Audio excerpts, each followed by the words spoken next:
ఏలూరు నగర ప్రజలపై ఎల్నీలో తీవ్ర ప్రభావం చూపిస్తోంది. ప్రస్తుతం సమ్మర్ స్టోరేజ్ ట్యాంకులలో 10 రోజులకు సరిపడ మాత్రమే నీటి నిల్వలు అందుబాటులో ఉన్నాయి. తాగునీటి ఎద్దడిని దృష్టిలో పెట్టుకుని మున్సిపల్ కార్పొరేషన్ కమిషనర్ భానుప్రతాప్ కీలక నిర్ణయం తీసుకున్నారు.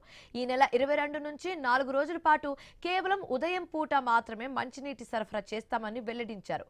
ఏలూరులో నీటి ఎద్దడి తీవ్రమవుతూ ఉండడంతో సమస్యను పరిష్కరించాలంటూ నగర మేయర్ నూర్ జహాన్ కార్పొరేటర్లు జిల్లా కలెక్టర్కు వినతి పత్రాన్ని అందజేశారు.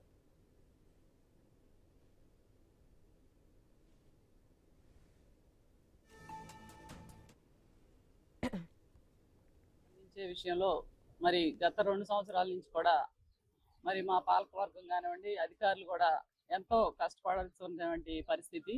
ఎందుకంటే మరి ఏలూరు నగరానికి కృష్ణా కాలువ నుంచి వాటర్ రాకపోవడం, అలాగే గోదావరి జలాల నుంచి మరి వాటర్ లెవెల్స్ కూడా అడుగున్నర మాత్రమే రావడం వల్ల మరి చాలా ఇబ్బందికర పరిస్థితి ఉన్నది. మరి దానిలో భాగంగానే గౌరవ ఎమ్మెల్యే గారు, గౌరవ మినిస్టర్ గారికి కూడా మరి మేమందరం కూడా గౌరవ కలెక్టర్ గారికి కూడా గత సంవత్సరం తెలియజేయడం ద్వారా మరి అప్పుడు ఇరిగేషన్ అధికారులు స్పందించి వెంటనే ఆ నీటిని వదలటం జరిగింది. మరి అప్పుడు మరి అన్నీ కూడా స్టోరేజ్ నింపుకోవడం జరిగింది. కానీ మరి స్టోరేజ్ ట్యాంక్ ఏదైతే లీకేజ్ అయిందో మరి అవన్నీ కూడా యుద్ధ ప్రాతిపదికన అవన్నీ కూడా పూర్తి చేసుకొని